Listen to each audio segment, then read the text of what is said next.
to record. Okay, good. And let's go. I know we've got a couple more people are going to pop in, and I'm keeping an eye to see who comes into the waiting room. But want to welcome everyone to another exciting episode of Ethical Eating for a Healthy and Humane People and Planet. And as Lauren was just saying, this is a judgment-free zone, so I'll let her talk a little bit more about that. But I want to mention that this is a program of the Adult Education, Ethical Enrichment Committee and programs of the Ethical Culture Society of Bergen County. And I'm just letting Carol into the room here. So welcome, Carol, and it's good to see you. And we're going to get started in just a minute. As I was saying, this is a program of the Ethical Culture Society of Bergen County, and everyone is invited to take a look at ethicalfocus.org to find out more about the Ethical Culture Society. So with that said, without further ado, oh, here's a couple more people in the waiting room. So Amy, and I don't know who is, but hi, we just had someone join by phone, so it would be great if you could let us know who you are. And here's Yana coming in. All right, I want to say it again because we had so many people who have just come in recently. But if more people come in, I won't say it again. I promise. I'll save it till the end. This is a program of the Adult Education Ethical Enrichment program of the Ethical Culture Society of Bergen County. And you can find out more about the Ethical Culture Society of Bergen County by going to ethicalfocus.org. And I think we will try to put this Zoom call up there for permanent reference and future reference. Very good. Without further ado, I'm going to turn it over to Lauren Orlando, who has been doing these wonderful programs for a couple of years now, and we just love them so much, and we really miss the in-person portion, but hopefully that'll be back before too long because it brings all the good samples. All right. Thank you, Lauren. Go ahead. Thanks, Eric. Hi, everybody. My name is Lauren Orlando. I am a food coach. I focus and specialize in plant-based foods, and we were talking about what we're going to do for the holidays. So I thought it'd be really fun to talk about holiday dishes and to show some demos of some holiday recipes that I really enjoy. So we had a request to start with the main dish today. So the main dish is actually going to be a nut loaf. It had some vegetables in there too, but the way that it turns out, it looks almost like the same coloring and the same flavor profile of a turkey. I'll show it to you. I have it cooking right now. So somewhat looks like a turkey in some ways. It browns very nicely, and it has a nice spring to it, and it tastes and smells just like a turkey. So this is what we're going to be making today. And I'm trying to find the best angle here with the light. I have all my lights on at my house, believe it or not, but okay, that seems to be okay, but now you can't see what I'm preparing. Perfect. Okay, so I'm going to use my food processor for this. And the first thing I'm going to do is measure out walnuts. So I have these beautiful organic walnuts, and these are going to go right into my food processor. You know what? I'm going to bring my food processor right where I'm standing. Seems to be some good lighting over here. So what's great about these recipes is that you don't need to have multiple pots and pans. You don't have a lot of mess. It's wonderful to just have one food processor, one mess to clean up for your preparation. So I'm just going to go ahead and plug this in so you can see what I'm preparing today. Okay. And into my food processor, I'm going to put in 1 full cup of these raw organic walnuts. There you are. Great. Does anybody have any Thanksgiving traditions that they have? Any sort of recipes that they're famous for? during the Thanksgiving season? Anybody want to come off of mute and share, or even type into the chat some of your favorite recipes that you share with your family during the holiday season?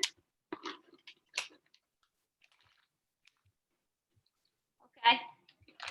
Don't be shy, jump in. Jump in anytime. This program is for you. I love to help and offer some alternatives or advice, or I love to hear about what you do with your family. For me, my family, I always tell everyone, is Italian. So even though Thanksgiving is supposed to be about, well, I mean, it's supposed to be about family, but typically we have turkey and mashed potatoes. But in my house, there's always going to be either manicotti, right, or lasagna. Always, at every Thanksgiving, even though it's really supposed to be a celebration of like harvest and American and food and the soil and, you know, the harvest of that, we're going to have lasagna. So that's usually what's there on Thanksgiving. They didn't have lasagna at that first Thanksgiving? I don't think so. No? I don't think so. But we always have lasagna at my house. Same with Easter time too. Some sort of dish like that. So anyway, in my food processor are going to be the walnuts. Now I'm going to also put in, I have some different types of, oh, that's my bird Milo in the background. I have some different types of ingredients that I haven't been using in our meetings before. One of them is hemp seeds. Okay, and I like these hemp seeds because it's a nice, deep type of earthy, roasted flavor, and you can get that kind of mouthfeel and flavor profile of a roast turkey. So that's what we're going to be doing. So I'm going to put a half a cup of hemp seeds, raw organic hemp seeds, into my food processor, along with my 1 cup organic walnuts. So that goes right in there. Great. Next, I'm going to put in a half cup of organic pumpkin seeds. Again, it has that deep, rich, earthy flavor, so it's really, really nice. Okay, I'm gonna put those in. Great. I love pumpkin seeds. Pumpkin seeds have an excellent omega-3 to omega-6 acid profile, fatty acid profile. Very good for joint inflammation and minerals, okay? Vitamin E. So I love to use pumpkin seeds. And then we're going to have a half a cup of ground flax. This actually happens to be a mix of flax and chia seeds, but this is what I had in my house. And given the time of the year, sometimes it's easy to find things in the store. Sometimes we have to improvise. So if you have a mix, that's fine, but a half cup of ground flax. This is going to help it come together very well. Flax is a nice binding agent. Some people do flax eggs. Flax eggs are a combination of warm water to flax seed, and that's a nice binder. So anytime you add flax or even chia seeds to a recipe with any wet ingredients, it does happen to hold everything together. And that's why I'm putting this in here. I want to be able to slice into this nut loaf, if you will. I wish I had another fun name for it, harvest nut loaf. But in any case, it's really nice to have that all come together. So again, my walnuts, pumpkin seeds, hemp seeds, and flax seeds. And what I'm going to do first is actually grind them together in my food processor just for a few seconds to make sure they incorporate well with the rest of my ingredients. So I just need to find the lid, and we're going to go ahead and start to mix this together.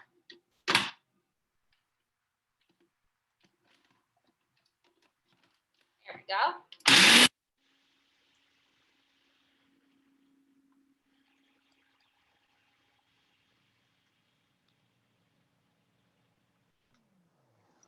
Excellent. That's really all you need just to get it roughly combined. And what I'm going to do is just go ahead and plug in my laptop here so that I can see all of you. My laptop doesn't die. So that's really the fatty base of the loaf, and then we're going to work on the full flavor profile that begins to really match that zesty smell of a Thanksgiving turkey. So next in my food processor, I'm going to be putting in some fresh herbs.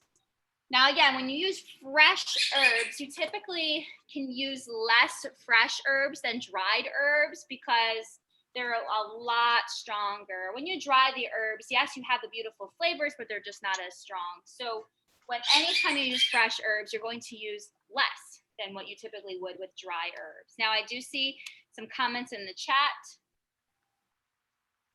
Yes, the meeting is recorded. Thanks, Carol. Yes. We can talk about recipes. I used to have a mailing list of people who wanted to get recipes. And maybe what we could do, if it's okay with Eric, is maybe we could start a mailing list again so that I could email you the recipes, if that's okay with him. And then this way I can go ahead and give you the recipes. So what I'm going to do first is going to use fresh rosemary. And I bought it at Whole Foods in this little package. You know, it is organic, USDA organic. And I'm really going to just be putting in about a tablespoon. Okay, just, can you see? Yep, just this much. And with rosemary, you don't want to use the stem. They have these beautiful skinny leaves, almost kind of like pine needles. So I'm gonna just go ahead and give these a rinse. Whoops, I rinsed them and then they went right down my drain. So let me rinse them again. What I always say in all of these workshops is cooking is not rocket science. There are mistakes and there are happy mistakes, so we just roll with it. Okay, so I'm gonna put in this fresh rosemary. Now, after I rinse it, I'm going to give it a chop so that it all combines well. These leaves are actually very tough. You don't want to take a bite into this thing and just be gnawing on a strong rosemary leaf, but it does have that flavor profile that we're looking for. So I'm just going to go ahead and chop this even before I put it in my food processor so that I know it combines well. Okay. And if we do, I see that there's a response in the chat. If we do have a mailing list, yeah, we can also put up the recipes. Great idea. If we do have a mailing list, that would be nice too, because then if anytime we have another workshop or if you're not able to come to the program, I can still email you the recipes that you missed. Of course, I would still love to see your beautiful face. But again, it's an opportunity for me to give you some of the recipes. Of course, my goal is for you to feel comfortable trying some of these recipes at home, and we can all share our experiences with that. So, okay, rosemary is going in. Lauren, is it okay for me to share your email address on the chat? Yes, please do. That's fine. Okay, good. And that's Lauren at fitforreal.com. Remind me. It's Lauren.fitforreal@gmail.com. That's my email address. Yes. Okay. Thank you. So if you want to have a mailing list, right? Lauren.fitforreal@gmail.com, and that's how you can get on the mailing list, right? Does that sound good? Yeah, that's a great idea. Good. Thank you. There you go. No, I think it's wonderful to put a mailing list together for folks.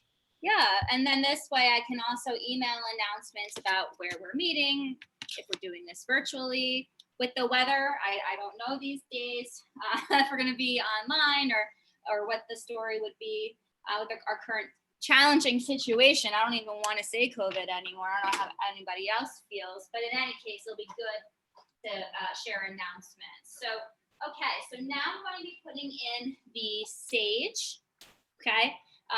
This stuff is really potent, borderline medicinal, right? I know that some people have heard of drying out sage and like burning it and using that as a incense or as a way to exercise spirits or restore positive karma, positive energy.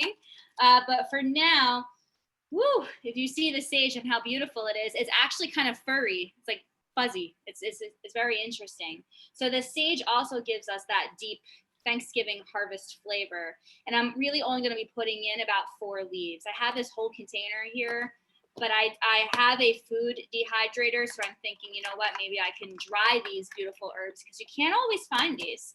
I happen to find these at Whole Foods this time around. Okay, I'm gonna go ahead and give these a rinse. And a rough chop. Can you see me?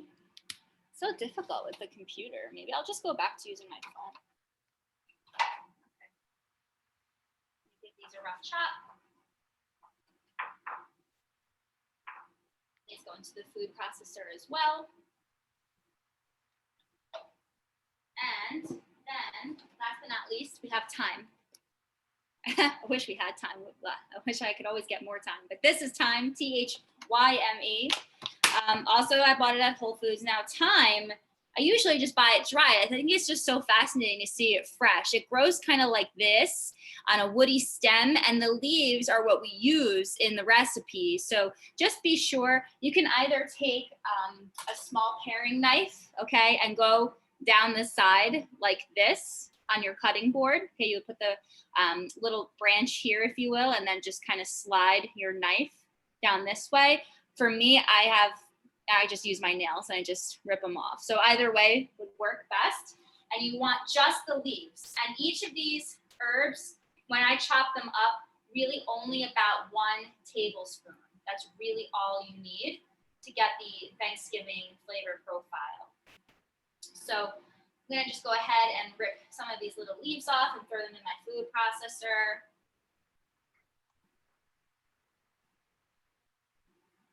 Last year we had a beautiful potluck dinner. I think, well, actually it was this year. I think it was in January. And that was really fun because we had people bringing their own recipes or recipes inspired by all of our meetings. So it would be nice if we could do that again. If not, I would definitely love to hear, maybe through our newsletter or maybe on another Zoom meeting, if anybody has tried these recipes and what they think of them. At this point, my recipes have become sort of like a conversation piece in my family. My family is half Sicilian and half Northern Italian. So the idea of vegan food or even like a raw vegan dish is like, wow, what is this? This is different. This is new. But in any case, would love to hear if your family enjoyed the recipes that I'm sharing with you.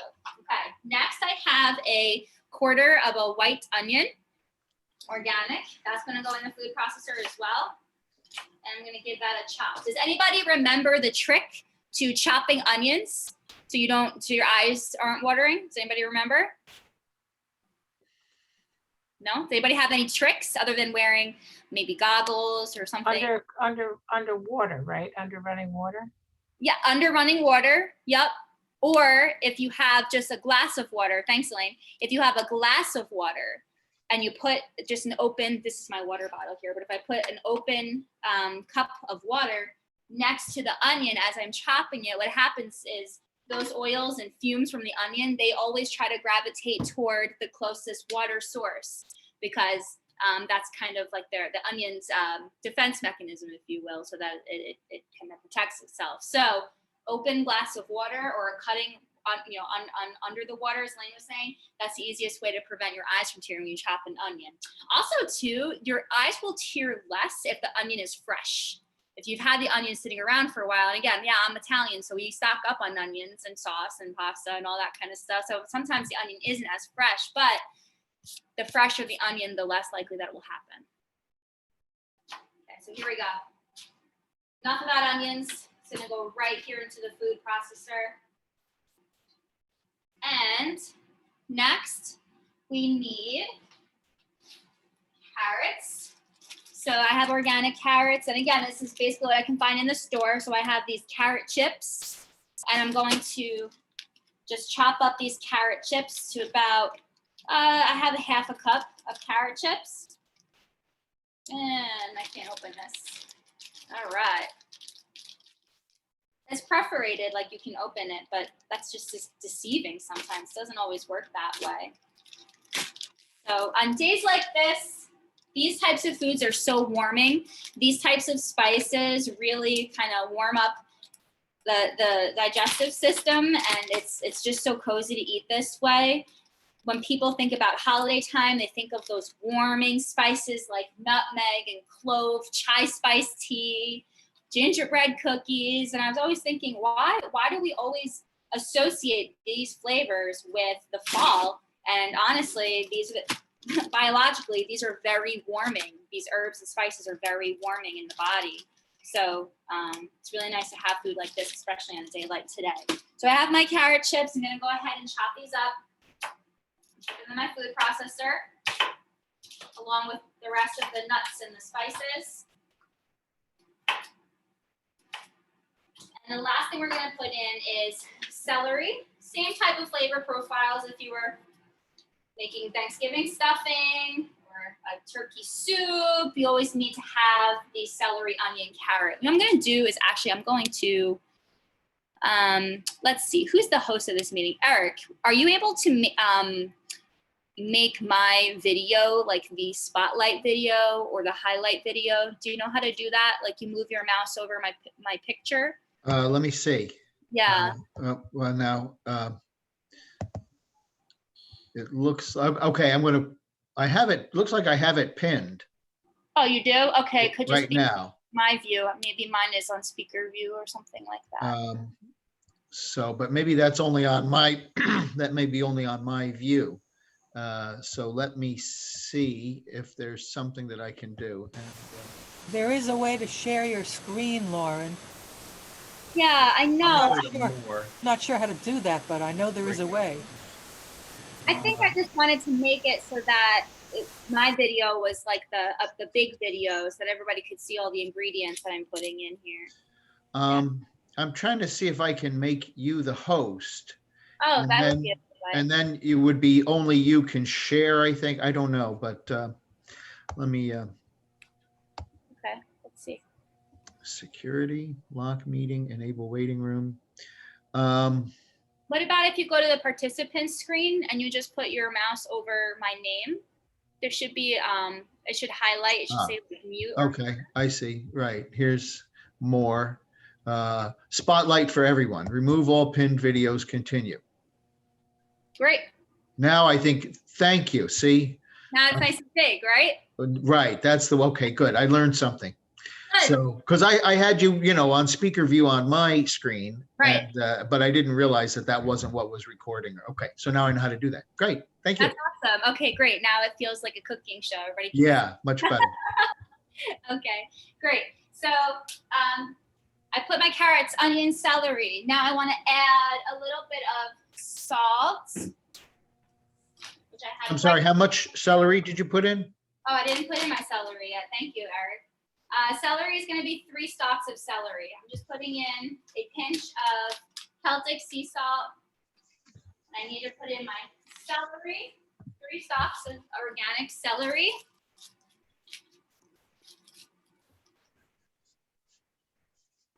Okay.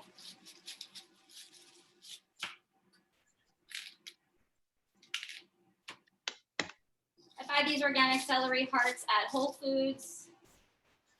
And I don't know if it's just the brand or the way that they're harvested, but there's actually dirt on them, and that excites me because I feel like they're truly organic. I read that vitamin B is actually sourced from the soil, not from the vegetable and not from the animal that eats the vegetable. It's actually the microbes in the soil. So anyway, when I wash away the dirt, I always think, am I washing away the vitamin B, or is there still some on there? Dr. Axe, I don't know if you've heard of this person, but he always talks about eating dirt because of the vitamin B that could potentially be in there. So eat your dirt. I don't know, but that's his mantra, eat your dirt. So at least we have organic. Maybe there's some dirt on there. I do recommend, if you are on a vegetarian diet or a vegan diet, or just in general trying to take care of your energy levels, I do recommend that you supplement with vitamin B. I think it's really important. Okay. Okay, and then so here's my celery. Now I'm going to go ahead and pulse this all together.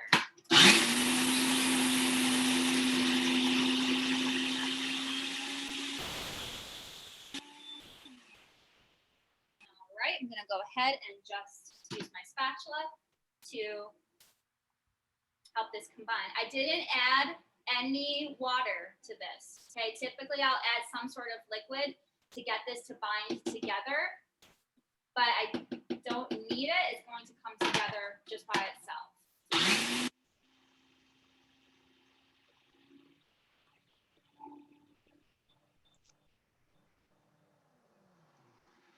Okay, the reason why I'm just going and doing it this way is that the less moisture in this thing, the faster it'll cook. And again, the more likely it'll come together as a loaf, and it's something that you can slice pieces off of rather than having it be kind of too moist and crumbly. Okay,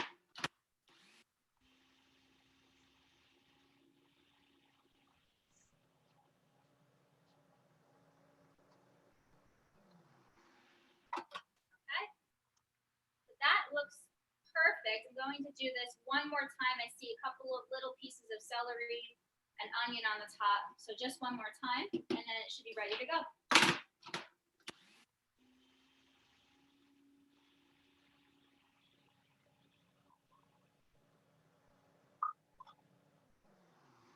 My friend Meredith is here, and so I just jumped. So I don't know if you saw me jump because she's standing right behind me.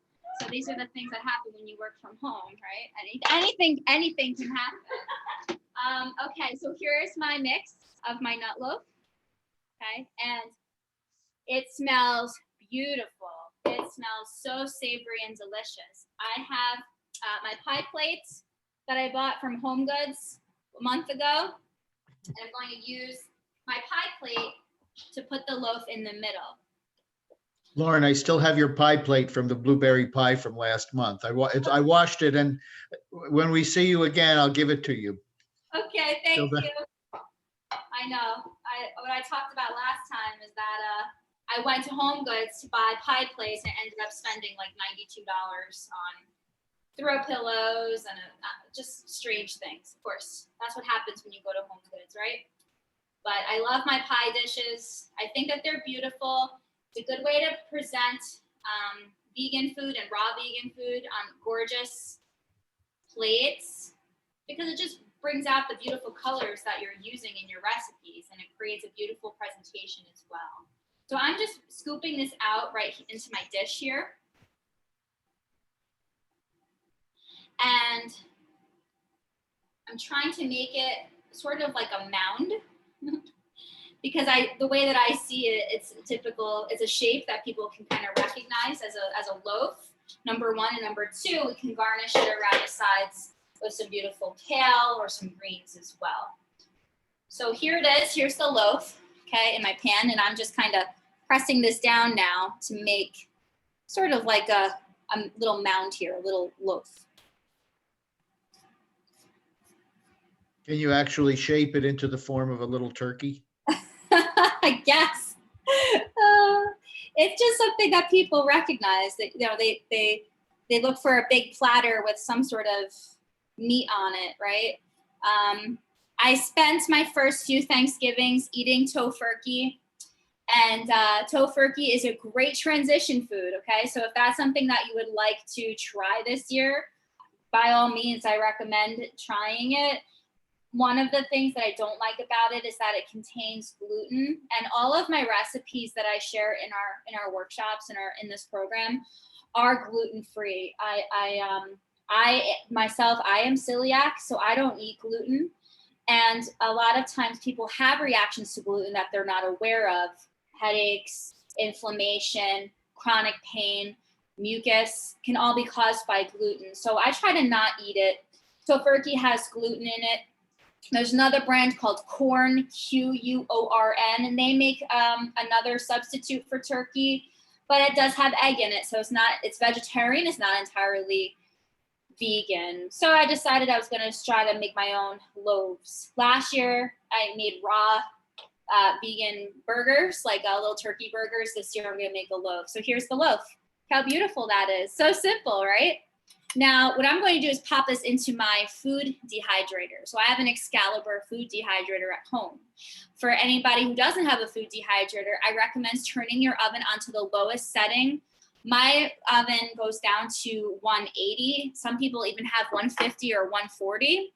And so if you're going to put it in your oven, turn it all the way low and keep the oven door cracked open a little bit. And if you can't do that, some ovens have a strange lock on them and you can't do that, then just keep an eye on it. So my dehydrator has been rolling now for about 4 hours or so. So if you're going to put this in the oven, you really only need to have it in there for about 40, not even 40 minutes, 35 to 40 minutes.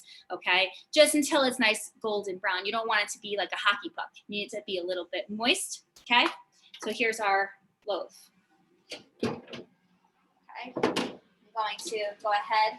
It's like magic, right? Like the cooking shows. And here's our final product. And it becomes brown like a roast turkey.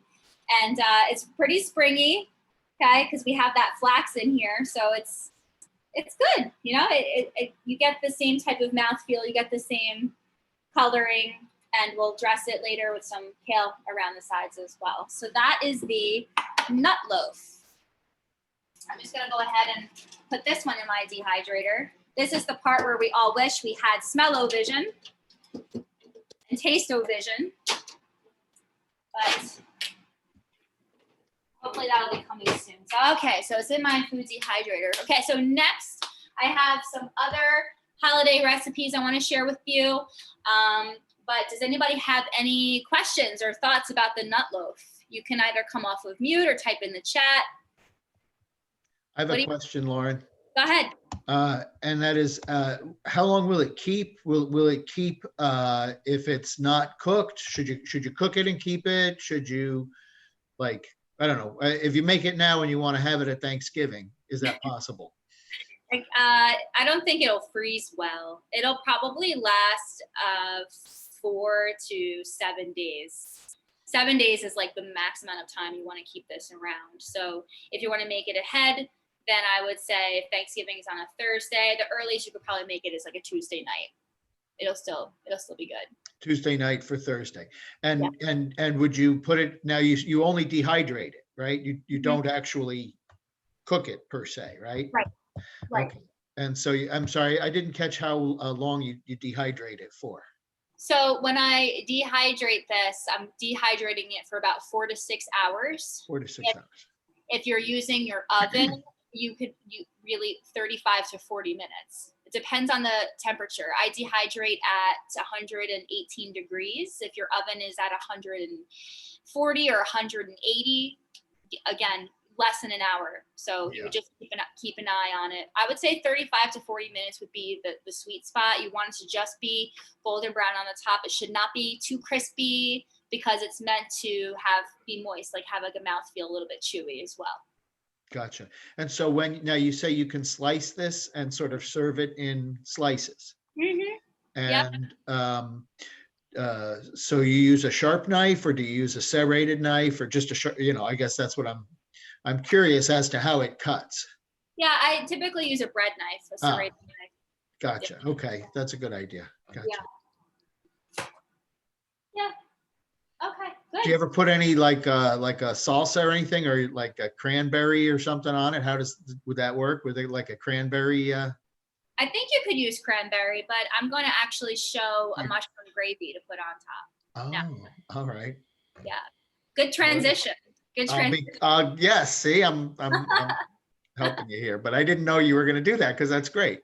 All right, I'll be quiet and let you go on to the next recipe. Okay. Great. I'm going to just rinse out my food processor. Anybody else have any thoughts on the nut loaf or questions? You can type in the chat if you like. Okay. Maybe at the end, we'll have a little bit of time for some more questions, or if you think of anything, you can just type it in and either Eric will let me know that it's there, or I can look at it later. Okay. So again, I'm just rinsing out my same food processor. I'm a one pot type of a person. I don't like a lot of mess. I want recipes to be quick and simple. The only thing with the nut loaf is that you have to watch it, because if it's in your oven, you don't want it to be in there too long. You don't want it to get too crispy, just nice and lightly brown on top. Otherwise, you're just gonna rinse this out and you're just gonna put it right back on for the next recipe. So the next recipe is a beautiful mushroom gravy. This one we are adding water to because we want to make sure that it's thin enough to be able to spread. Believe it or not, this is pretty thick, and I'm not using any flour. I'm not using any type of strange obscure ingredients like psyllium husk or even flax. It's a cashew base. So cashew is a nice way to make things creamy. So let's talk about the mushrooms. I have beautiful organic portobello mushrooms. I bought them, well, my husband bought them yesterday at Whole Foods.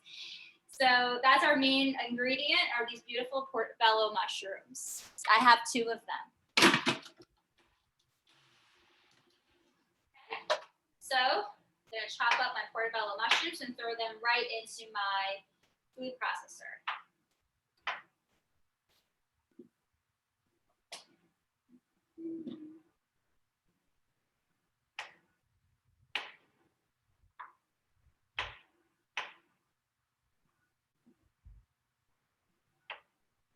All right. So I like gravy.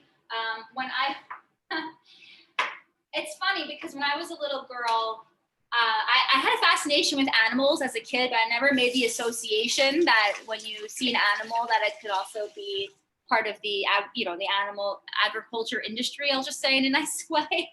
But I remember loving gravy and finally coming to the realization about how you make actual gravy from a turkey.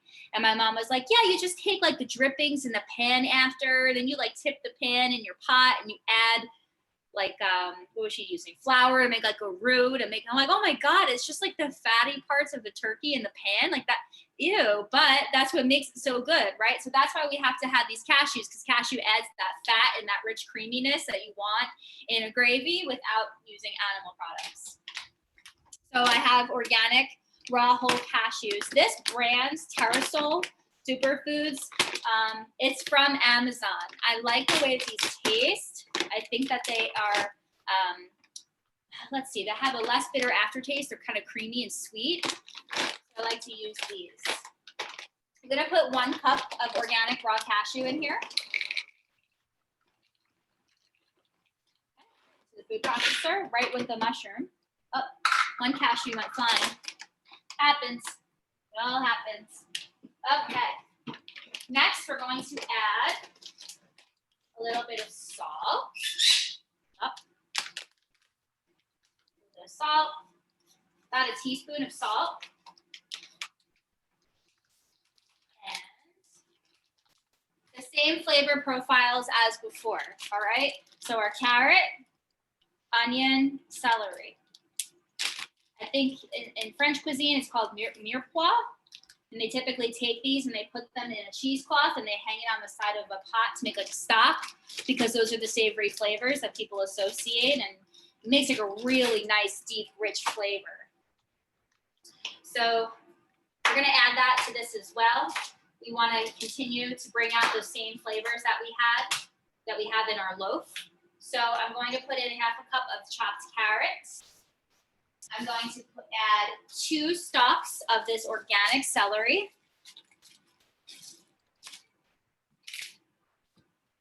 Okay, celery is so high in minerals. Okay, so when people say, oh, celery juice, so good for you, it's not.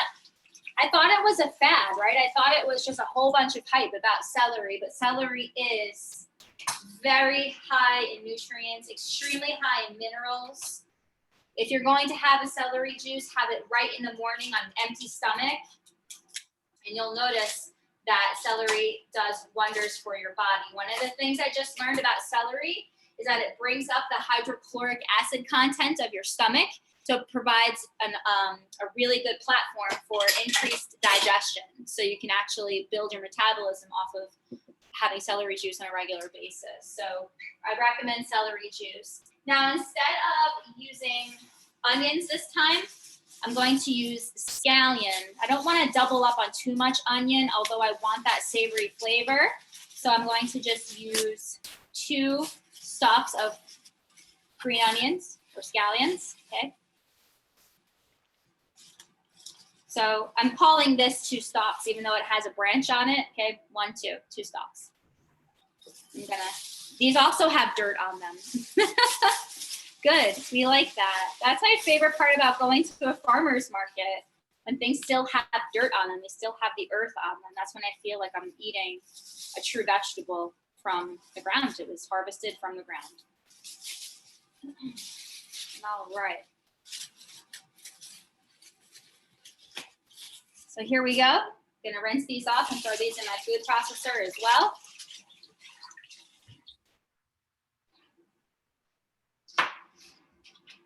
I'm just gonna give them a nice chop here so that they just, you want pretty much when you put things in your food processor, you want them to be the same size. Before, when we did the loaf recipe, you'll notice that I went in and I pulsed the walnuts and the seeds together first before I added the ingredients. And the reason why is that I wanted the other ingredients kind of suspended in that base of nut and seed, if that makes any sense. In this case, I want everything to combine together in the same way. That's just something that I learned along the way. Secrets of using one food processor to create multiple meals. Okay, I'm just gonna put my rest of the ingredients to the side here. Trying to manage my counter space. I wish I had a beautiful studio kitchen, but I do not. You're here with me in Bud Lake, which is in Mount Olive, New Jersey. So thank you for joining me. Okay, last but not least, I have these beautiful sun-dried tomatoes. So I bought the sun-dried tomatoes in a package, and I just used warm water to soak them for a little while so that they become soft and combine into this beautiful gravy. So I'm going to put in, I put a few, too many in here, and I'm gonna put in 4 slices of this organic sun-dried tomato. And I have approximately 3/4 cup of the juice that it's soaked in. And I'm going to add that now into the food processor as well. We need liquids because we need this to, again, be able to spread onto our nut loaf. I'm gonna do a little bit of lemon juice as well. Everybody remembers my trick for lemon juice, right? You're gonna juice the lemon over your hand. The seeds stay in your hand and the juice falls through your fingers. That's just the fastest, easiest way to get all the juice and none of the seeds. Okay, that's 1/2, and then here's my other half here. Last time we also talked about the best way to get the most juice out of your lemons. Now, typically I would store lemons in my refrigerator, but lately I've been putting my lemons on my countertop because when the lemons are actually room temperature, you're able to get more juice out of them. So you get more bang for your buck. Okay, now I'm gonna go ahead and combine this all together in my food processor. Now remember, I put 3/4 cup of liquid in here, and I'm going to keep another cup of water to the side. Last time I added an additional 1/4 cup of water. So we may need that depending on the moisture content of the rest of the vegetables because we want to get our desired consistency here.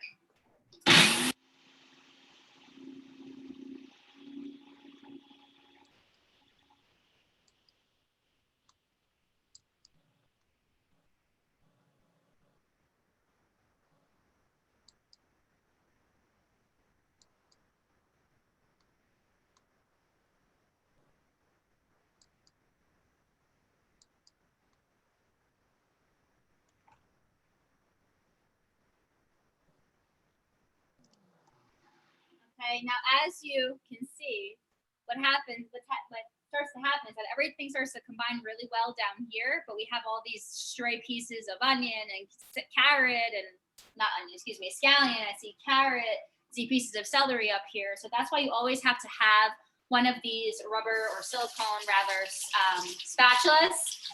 And I know that I always talk about, it's always good to have good tools, right? So this is the universal tool that you should have in your kitchen at all times, okay? So even if you decide to not make any of the recipes today, if you take away one thing, invest in a beautiful silicone spatula just like this. It'll save you a lot of time, a lot of headache, and it's just really the best tool to have in the kitchen. So again, I'm gonna use this now to incorporate the rest of the ingredients. Before I add liquid, I want everything combined to see what the final texture would be. And then I can always add liquid. Remember, you can always add liquid, but you can't take it away, right? So you want to make sure you combine everything first.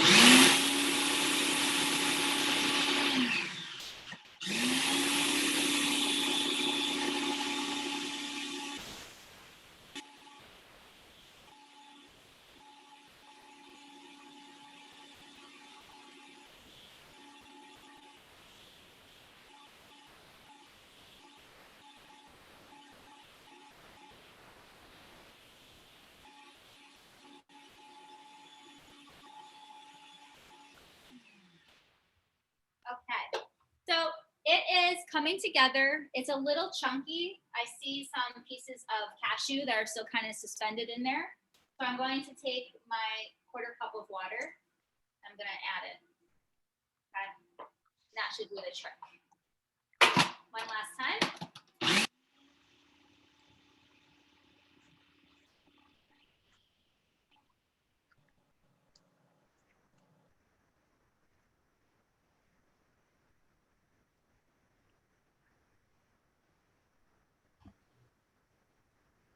Do you put salt in this too, Lauren, or is this salt free? Again? Do you put salt in this, or is this salt free? Yes, I added just a pinch of salt. Okay, I didn't see that. I want to make sure I got that. Are you taking notes? I'm teasing. I am. Okay, and this is the beautiful gravy that we made, this mushroom gravy. You can see it, okay? And you can put this on top of your beautiful nut loaf. So I'm gonna just put this to the side for now.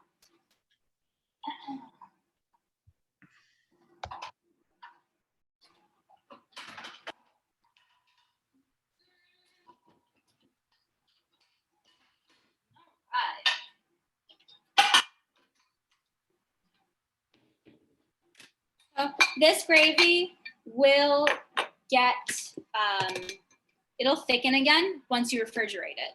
So a way to reconstitute it, if you will, is to add, of course, water. And then you can re-blend it in either your food processor or a high-speed blender. You can do that as well. And that will make it less chunky. Otherwise, you're going to prepare this right before you serve your nut loaf. Okay, so here it is. And this is our beautiful mushroom cashew gravy that we're going to put on top. Awesome. And that should do it. Found the right size container for once. Not always a thing. Now you could add more to this. You could throw this on the stove and boil it, well, simmer it, okay? And add any other ingredients you like, and it could be a mushroom soup. But what I love about it is that it does not have any oil, and it has wholesome ingredients in it, okay? So here's our beautiful mushroom gravy to put on our nut loaf. Excellent. Okay, so that's going to be our main course, right? Well, our main dish, if you will, for our Thanksgiving dinner, or Thanksgiving theme. And I'm going to show you now a side dish that I really enjoy. So super simple with a surprise ingredient. One of those ingredients that you don't really hear about too often. And those are pine nuts, pinoli or pine nuts. I remember pinoli cookies in my house were extremely special, really only for major holidays like Christmas or mostly Easter. So they are an ingredient that tends to be a little bit more expensive than other ingredients. So I only like to use them during the holidays, pine nuts. Okay, so this recipe requires 1/4 cup of pine nuts. All right, so I'm gonna show you how to make a mashed potato cauliflower. I'm gonna use fully raw cauliflower, no cooking required. I know, it's crazy, I know, but it's delicious, I promise. So one of my shortcuts is to actually get these. This is the organic rice cauliflower from Whole Foods, because it kind of starts the process for us already. We need to make this nice and really, really fine, almost like a potato texture. So if that's the case, then we need to make sure that we have this rice cauliflower, because it just makes the process so much easier. If you don't have rice cauliflower, it's okay. You can buy the head of the cauliflower, but again, process it in batches. So only take maybe a quarter of a cauliflower at a time and work it through the food processor. The food processor won't be able to sustain the entire head of cauliflower. You just have to do it in 2 steps. Okay, so you would use 1 whole head of cauliflower? yeah, you could use 1 whole head, but you have to chop it into about 3 or 4 sections in order to get it down to this consistency first, and then the final product. Gotcha. Thanks. All right, so I'm gonna put this whole bag. This is 16 ounces, about 2 cups of riced cauliflower in my food processor.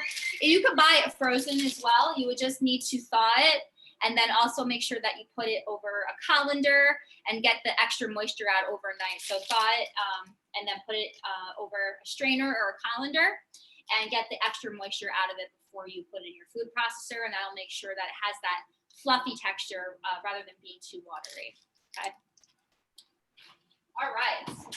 So next we're going to, you don't have to do anything. We could just leave it, right? Because this rice cauliflower is just about the size of the pine nut itself.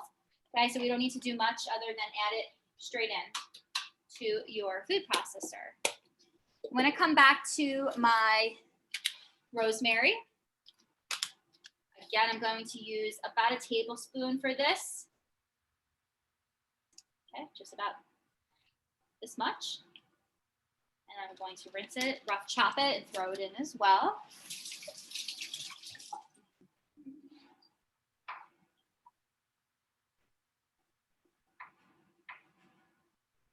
Okay, so rosemary. Next, I'm going to add some organic garlic powder. Now this is really to taste. And again, I'm Italian, so I don't really know. I mean, I eat garlic and onion like it's like everyday basis. So if I was going to approximate how much I use probably a tablespoon of garlic powder here. It's a lot, but I love my garlic. And a pinch of Celtic sea salt as well. So I use my palm to measure things. As you can see, I just kind of throw things in, but I use my palm to approximate how much I have. So when I do this, I'm looking at the inside of my palm and I kind of measure this area in the middle here. And that can kind of show me about a teaspoon, right? So I put about a teaspoon of Celtic sea salt in here. It's just a little trick. Other little tricks, okay? From your fingertip of your thumb to your mid knuckle here, this is about 1 inch. And from your middle finger to your elbow, this is about 1 foot. And then from the tip of your finger to your nose is about 1 yard. Okay, this is some trivial knowledge that I feel like I need to share with you today. These are ways to get around measuring things, okay? So here we go. In the food processor, you know what? I'm gonna go ahead and just rinse off the lid because it has some mushroom gravy on there. And that's it. It's really that simple. The only thing is we have to express a little bit of patience with this. You'll notice that the cauliflower on the bottom will start to combine first, and then the other pieces will kind of float on top. So again, we're going to use our handy dandy tool here, okay, to make sure that we get it all combined.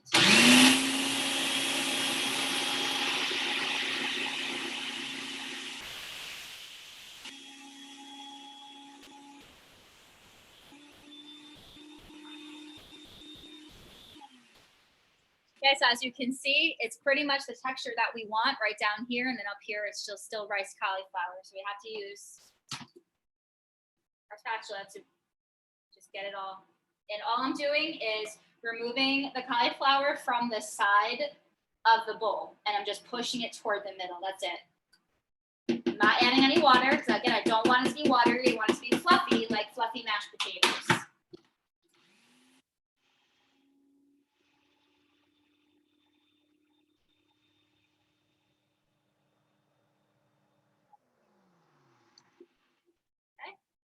And we're going to repeat this process probably 2 or 3 more times. We're just moving it away and putting it in the middle. And you'll notice that the pieces become smaller and smaller.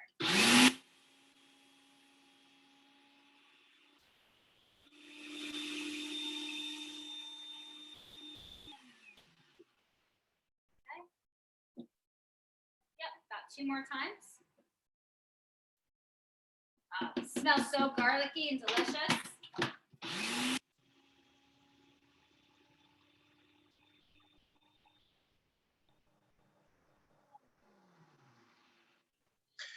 Now, fresh garlic doesn't work. You used garlic powder. Yes, the reason why I did use garlic powder on purpose, although I have fresh at home, it's just that when I use raw garlic and raw food, it doesn't absorb well, so it ends up being too overpowering and cause stomach issues, intestinal tract issues. So for me, when I do things like this, I just tend to use a garlic powder. It's a little bit more mild. Great, All right. thank you. Sure, one more time.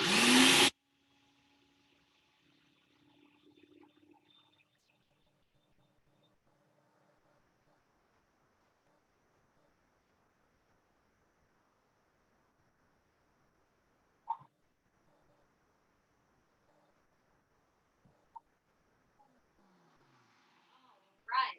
So we get the feel of mashed potatoes and gravy now.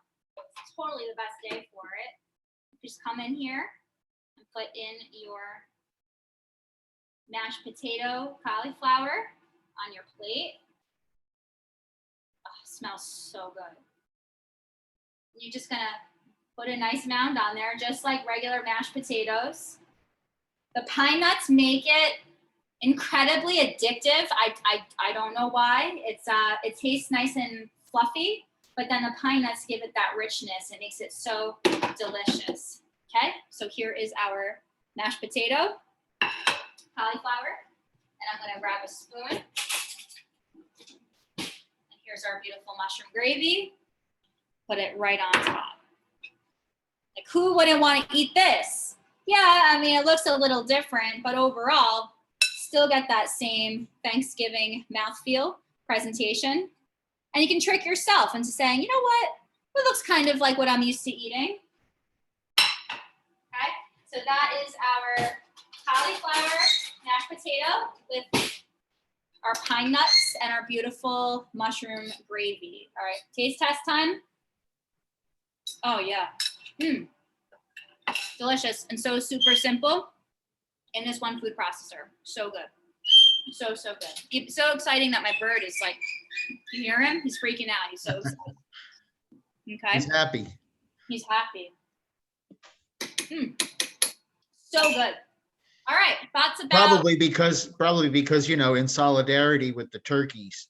Yeah, probably. No turkeys harmed in this recipe. Exactly. Okay. So last but not least, I'm going to show a quick salad recipe that works really well, especially because it's kale salad, and kale is very seasonal at this time of year. So I'm going to go ahead and just pop this in the fridge.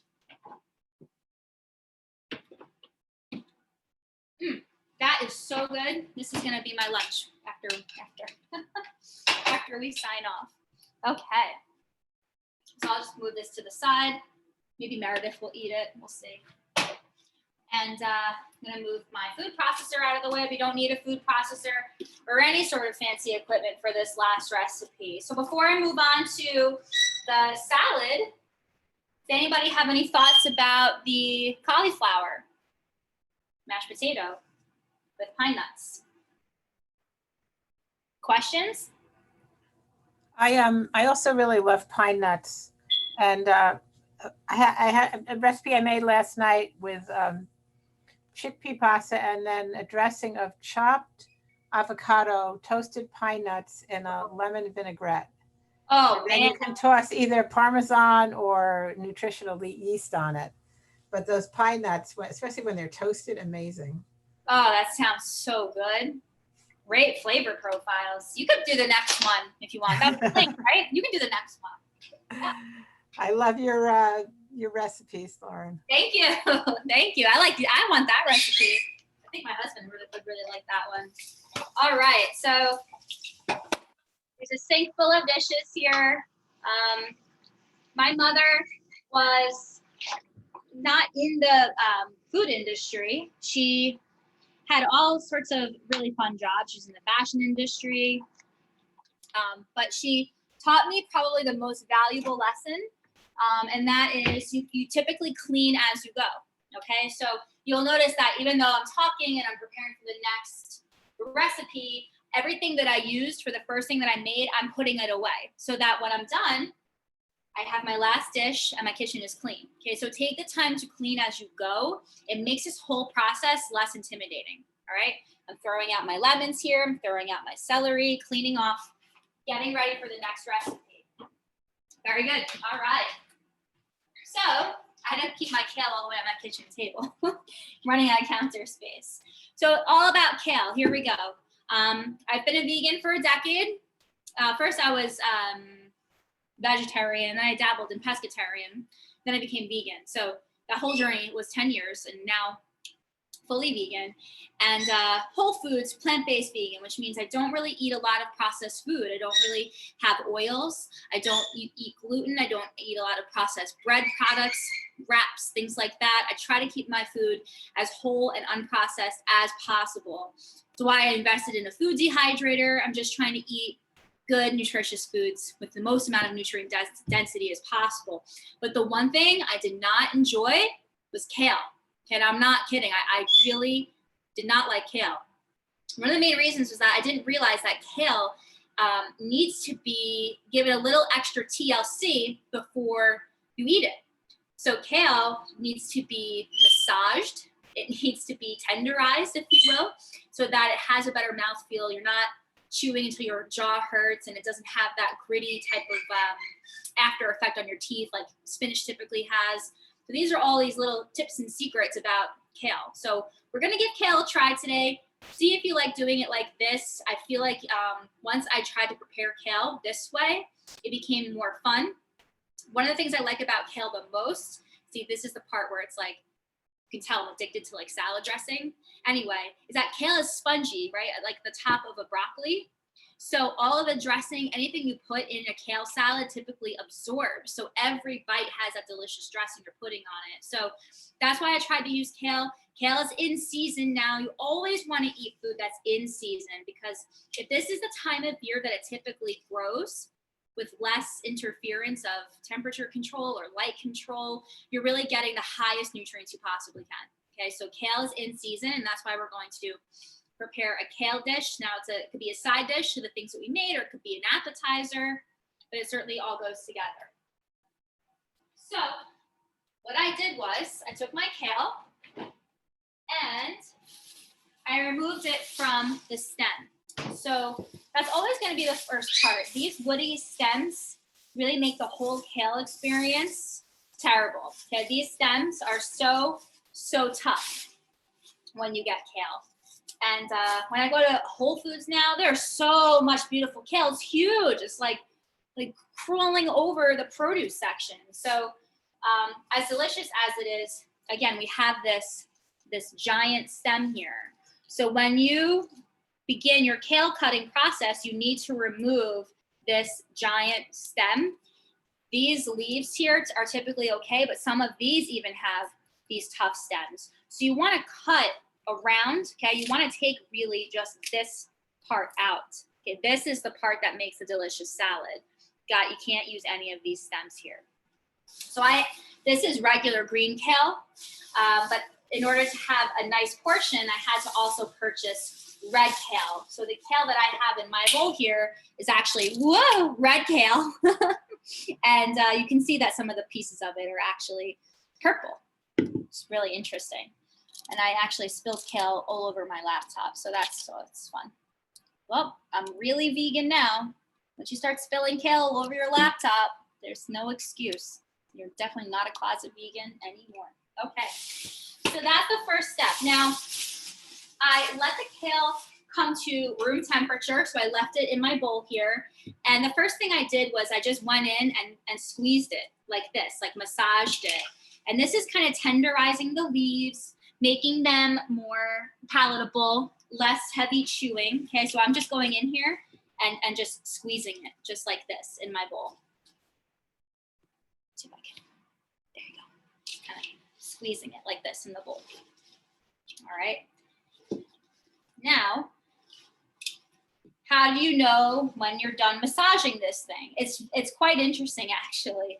You'll begin to notice that the leaves turn a dark, vibrant green.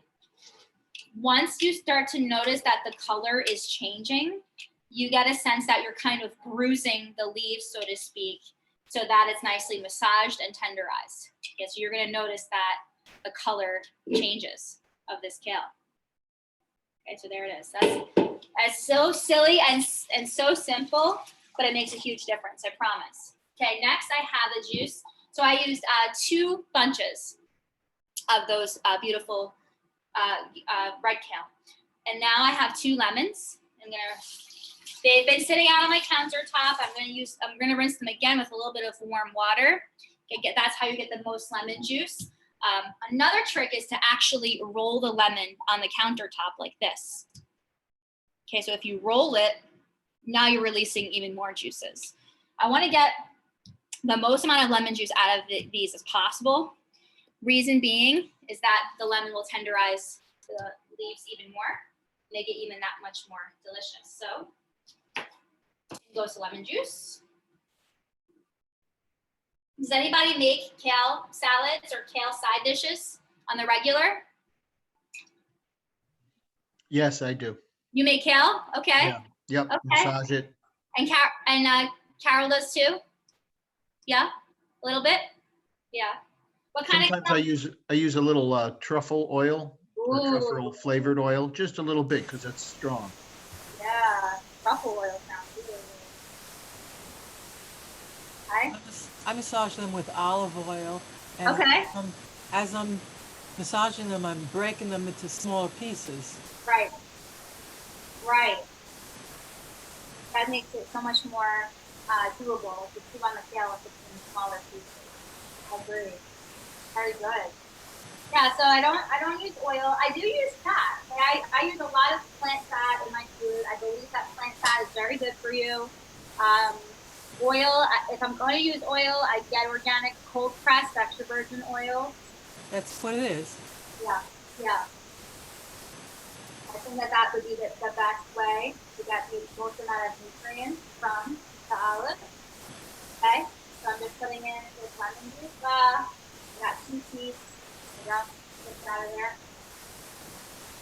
Hate chopping on lemon seeds. It happens sometimes. It's very unpleasant. Okay. And go. I'm getting some, sounds like static on the. Yeah, I heard that static too. Is everybody muted, or maybe somebody has hair dryer on or something in the background? Carol, I just muted you. I was, for some reason, I think we were getting some static from your. Oh, thank you. Okay, I have it. Unmute if you want to say something. Yeah. Okay. Thank you. All right. So now that we have our lemon juice in here, I'm going to also add some salt. Again, to further break this down, break down the cellulose, the fibers, and the cells. Okay. And here we go. We're just going to massage again. Get that all incorporated. Whoops. No oil. But now it's really starting to tenderize. And you can tell because you have less to squeeze, okay? It's starting to fall out of my palms a little bit. So I can tell that it's ready to go, okay? So once you get the lemon juice and the salt massaged into here, now we go ahead and dress it. And I'll go ahead and get that.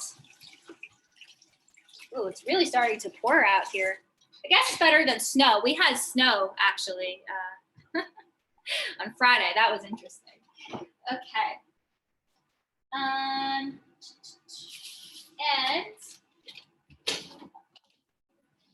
just roll with it. But I'm going to mix in a whole container of guacamole. Okay, organic guacamole. And this is really my dressing here.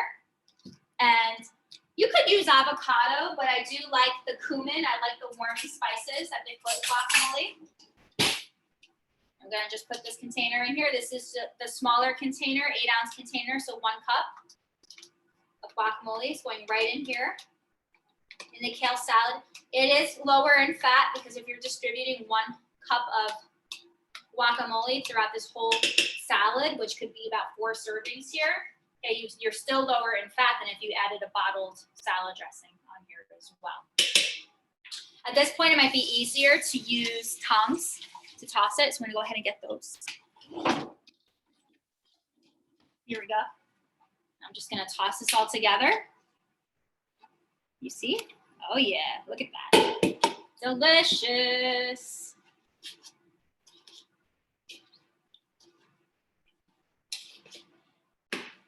So once you get this all incorporated, it becomes so creamy and so savory.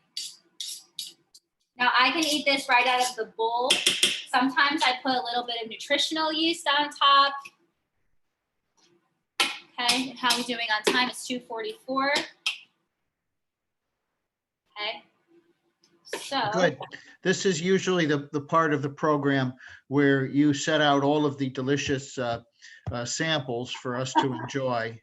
And, we you know, everyone kind of lines up to get a taste, and then I stand up in front with the basket and say, thank you. This has been a program of the Ethical Culture Society, Adult Education and Ethical Enrichment Programs.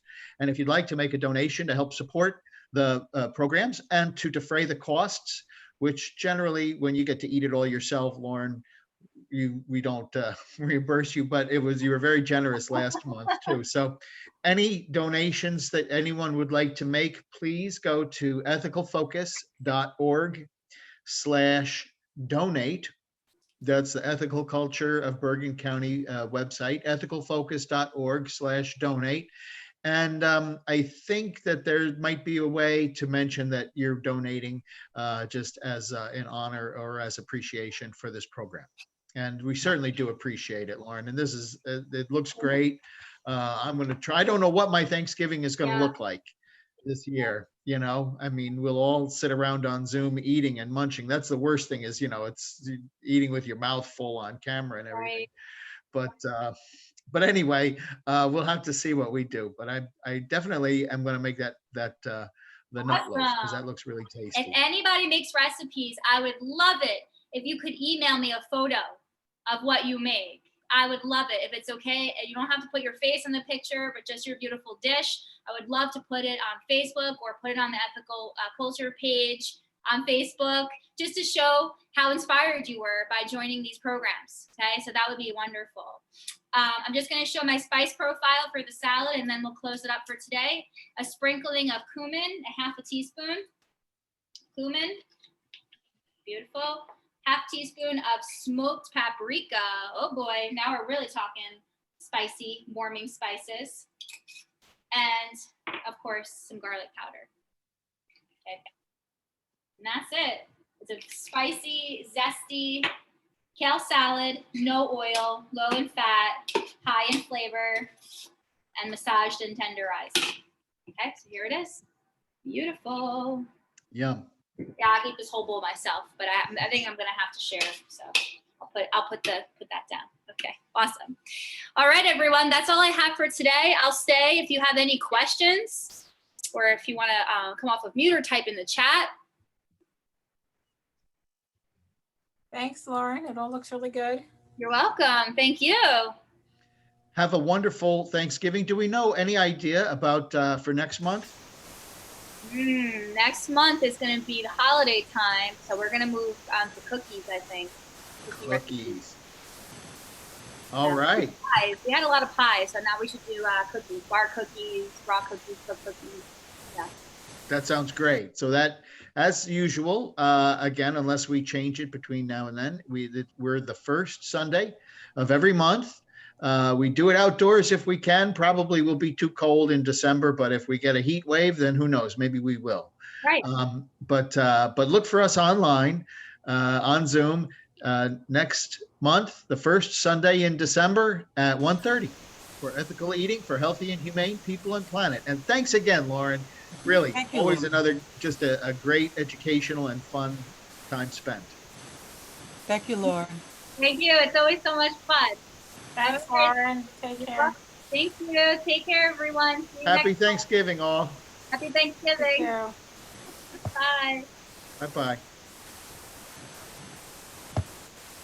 Ending.